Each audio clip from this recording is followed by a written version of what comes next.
Let's talk through some of the common misconceptions when it comes to DNA.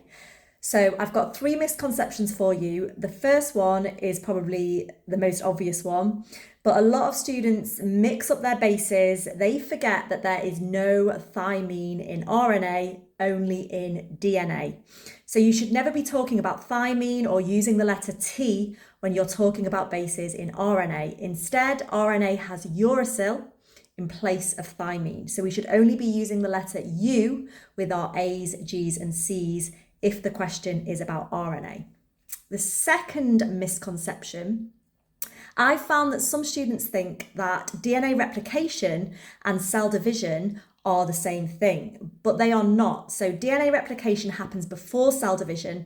It happens during interphase, specifically during the synthesis phase of interphase, and it only leads to new copies of DNA, not the production of two daughter cells. The third misconception is where we find DNA. So some students seem to think that DNA is only found in the nucleus, but there is also DNA found in the mitochondria of eukaryotic cells and in the chloroplasts if we're talking about plant cells. Now, this DNA is a little bit different. For example, there's a lot less of it. It's circular and it's not associated with histone proteins, so it's very similar to the DNA found in bacterial cells. I hope that's cleared up a few of these common misconceptions so you're a little bit more clear on DNA and DNA structure.